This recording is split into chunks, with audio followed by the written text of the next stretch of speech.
Assalomu alaykum. Amerika elchixonasining bo'sh ish o'rinlariga qiziqish bildirganingiz uchun minnatdorchilik bildiramiz.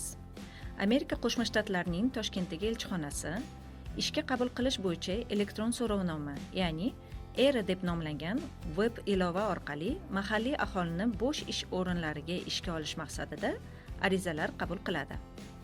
Biz rezyume yoki CV qabul qilmaymiz.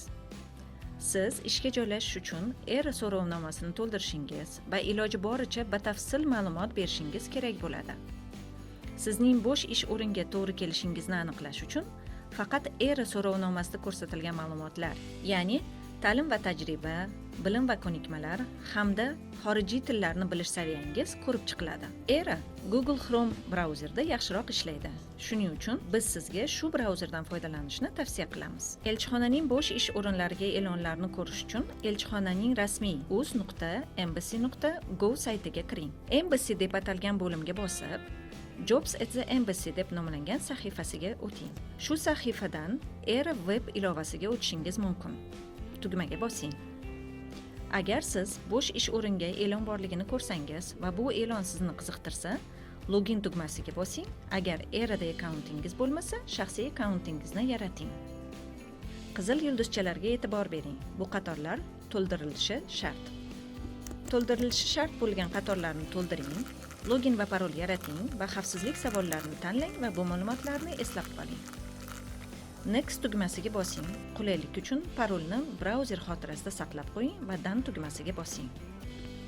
Endi login tugmasiga bosing va sistemaga kiring. Return to search tugmasiga bosing va bo'sh o'rinlar ro'yxatiga qayting. Sizni qiziqtirgan bo'sh ish o'rin e'lonini tanlang, talablarni ko'rib chiqing va Apply tugmasiga bosing. So'rovnomani to'ldirishga jiddiy yondashing. So'rovnoma to'ldiruvchi shaxs uning qanday to'ldirilganligiga javobgardir. Birinchi bo'limdagi savollarga javob bergandan keyin ta'lim sahifasiga Next tugmasiga bosib o'ting. ERA so'rovnomasida bo'sh ish o'riniga taalluqli bo'lgan tajribangiz va ta'limga oid ma'lumotlarni to'liq va aniq kiriting. So'rovnomani to'ldirish jarayonida siz kiritilgan ma'lumotlarni saqlab qo'yishingiz mumkin va keyinroq yana bu ma'lumotlarni ko'rib chiqib o'zgartirishingiz mumkin. Til bilish bo'limida har bir tilni bilish darajangizni kiriting. O'z ona tilingiz darajasini ham kiritishni yodda tuting. Keyingi bo'limlardagi savollarning har biriga javob bering va Next tugmasiga bosing. Hujjatlar sahifasida talab qilingan va qo'shimcha hujjatlarni yuklang. Save va Continue tugmalariga bosing. Hujjatlarni taqdim qilmasangiz, sizni so'rovnomangiz xodimlar bo'limi tomonidan ko'rib chiqilmaydi.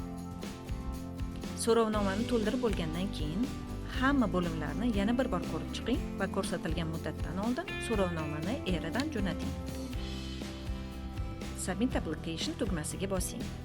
Deklaratsiya bilan tanishib chiqing, imzolang va Submit tugmasiga bosing. Diqqatingiz uchun tashakkur bildirgan holda sizga omad tilab qolaman.